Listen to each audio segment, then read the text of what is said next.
അപ്പോൾ ഇന്നൊരു cooking video ആയാലോ. ഇന്നത്തെ റെസിപ്പി വന്നിട്ട് പുട്ട് വെച്ചിട്ടുള്ളൊരു അടിപൊളി റെസിപ്പി ആട്ടോ. അപ്പോൾ അത് ഒരു പാൻ എടുത്ത് വയ്ക്കുക, ഒരു 1.5 സ്പൂൺ ഓയിൽ ഒഴിച്ച് കൊടുക്കുക, ഒരു മീഡിയം സൈസ് സവാള കൂടി ഇട്ട് നല്ല രീതിയിലൊന്ന് മിക്സ് ചെയ്തെടുക്കുക കേട്ടോ. നല്ലപോലെ ഒന്ന് മിക്സ് ചെയ്ത് എടുക്കുക. അതിന് ശേഷം നമ്മൾ ഇടാൻ പോകുന്നത് ഒരു മീഡിയം സൈസ് തക്കാളിയും 2 പച്ചമുളകും കൂടിയിട്ട് നല്ലപോലെ ഒന്ന് മിക്സ് ചെയ്തെടുക്കുക കേട്ടോ. നല്ല രീതിയിൽ തന്നെ ഒന്ന് മിക്സ് ചെയ്തെടുക്കുക കേട്ടോ. അതിന് ശേഷം നിങ്ങൾ ഉപ്പിട്ട് കൊടുക്കുക. അപ്പം പുട്ടിന് ഉപ്പുള്ളതുകൊണ്ട് തന്നെ നമ്മൾ കുറച്ച് ഉപ്പിട്ട് കൊടുത്ത് നല്ലപോലെ ഒന്ന് മിക്സ് ചെയ്ത് കൊടുക്കുക കേട്ടോ. നല്ല രീതിയിലൊന്ന് മിക്സ് ചെയ്ത് കൊടുക്കുക. അതിന് ശേഷം നമ്മൾ ഇട്ട് കൊടുക്കാൻ പോകുന്നത് ഇഞ്ചിയും വെളുത്തുള്ളിയും പേസ്റ്റായിട്ടോ. അതുകൂടിയിട്ട് നല്ലപോലെ ഒന്ന് മിക്സ് ചെയ്തെടുക്കുക കേട്ടോ. അപ്പോൾ അതിട്ട് നല്ല രീതിയിലൊന്ന് മിക്സ് ചെയ്ത് കൊടുക്കുക. മിക്സ് ചെയ്തൊന്ന് വരട്ടിയെടുക്കുക കേട്ടോ. ലൈറ്റായിട്ട് ഒരുപാട് വെന്ത് കുഴഞ്ഞു പോകരുത്. നല്ലപോലെ ഒന്ന് മിക്സ് ചെയ്ത് ഇളക്കി കൊടുക്കാവേ. അപ്പോൾ നമ്മൾ നല്ല രീതിയിൽ മിക്സ് ചെയ്തിട്ട് ഇനി നമ്മളടുത്ത് ചേർത്ത് കൊടുക്കാൻ പോകുന്ന മഞ്ഞൾപ്പൊടി ആട്ടോ. 1/4 ടീസ്പൂൺ മഞ്ഞൾപ്പൊടി കൂടി ചേർത്ത് നല്ല രീതിയിലൊന്ന് മിക്സ് ചെയ്തെടുക്കുക കേട്ടോ. നല്ലപോലെ ഒന്ന് മിക്സ് ചെയ്ത് കൊടുക്കുക. അതിന് ശേഷം നമ്മൾ മുളക് പൊടിയാണ് ചേർക്കാൻ പോകുന്നത്. 1 സ്പൂൺ മുളക് പൊടിയാട്ടോ ചേർക്കുന്നത്. നിങ്ങളുടെ എരിവിനനുസരിച്ച് ചേർത്ത് കൊടുക്കുക കേട്ടോ. കാശ്മീരി മുളക് പൊടി കൂടി ഉണ്ടെങ്കിൽ അതുകൂടി ഒന്ന് ചേർത്ത് കൊടുക്കാം. അതിന് ശേഷം നല്ലപോലെ ഒന്ന് എല്ലാം ഒന്ന് യോജിപ്പിച്ചെടുക്കുക കേട്ടോ. നല്ല രീതിയിലൊന്ന് മിക്സ് ചെയ്ത് എടുക്കുക.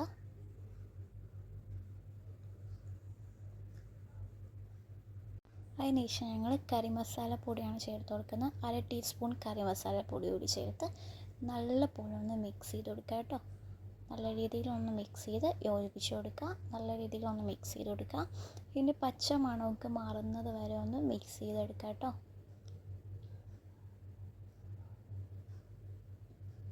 നല്ല രീതിയിൽ തന്നെ ഒന്ന് മിക്സ് ചെയ്ത് എല്ലാം ഒന്ന് യോജിപ്പിച്ച് കൊടുക്കുക.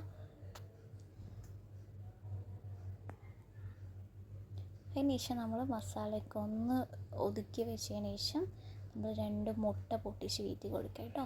മുട്ട പൊട്ടിച്ച് ഒന്ന് ചിക്കി എടുക്കുക. ഇതിൻ്റെ കൂടെ തന്നെ ഇട്ട് ചെയ്യാം. അപ്പോൾ അധികം മസാല മുട്ടയിൽ പിടിക്കത്തില്ല കേട്ടോ. അപ്പോൾ ഇങ്ങനെ ചെയ്യുമ്പോൾ മുട്ടയിൽ മസാലയൊക്കെ പിടിക്കും. അപ്പോൾ ഒന്ന് സൈഡൊക്കെ ഒന്ന് ഒതുക്കി കൊടുത്ത് മുട്ടയൊക്കെ പൊട്ടിച്ച് ഒന്ന് ചിക്കി എടുക്കുക കേട്ടോ. നല്ലപോലെ ഒന്ന് ചിക്കി എടുക്കുക കേട്ടോ.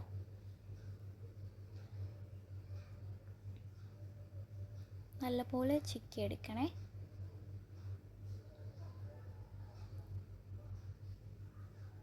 അങ്ങനെ ഇതാ നല്ല രീതിയിൽ മുട്ട ചിക്കി കിട്ടിയിട്ടുണ്ട്. അതിന് ശേഷം നമ്മൾ ഈ മസാലയും ഈ മുട്ട കൂടി നല്ല രീതിയിലൊന്ന് മിക്സ് ചെയ്ത് യോജിപ്പിച്ചെടുക്കുക കേട്ടോ. അതിന് ശേഷം ഞങ്ങൾ പുട്ടിട്ട് കൊടുക്കാൻ പോവാണ്.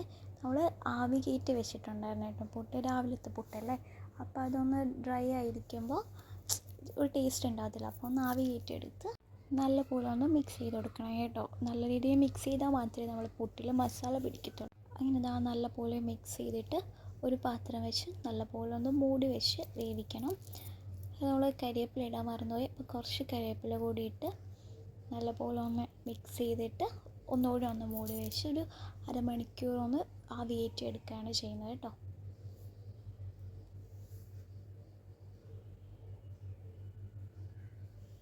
അങ്ങനെ നമ്മൾ പുട്ട് ഇവിടെ റെഡി ആയിട്ടുണ്ട്. അപ്പോൾ നമ്മൾ അടച്ച് വെച്ച് വേവിക്കും വരെ തീ ഒന്ന് കുറച്ച് വെച്ചിട്ട് വേവിക്കണം കേട്ടോ. അപ്പോൾ അത് ഞാൻ പറയാൻ വിട്ടുപോയി. അപ്പോൾ അതാട്ടോ എന്ന് പറഞ്ഞേ. നല്ലപോലെ ഒന്ന് മിക്സ് ചെയ്തെടുക്കുക കേട്ടോ. നമ്മൾ ഫുഡ് ഇവിടെ റെഡി ആയിട്ടുണ്ട്. നല്ല അടിപൊളി ടേസ്റ്റ് ആയിട്ടോ.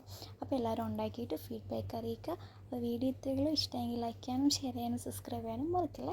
ബൈ.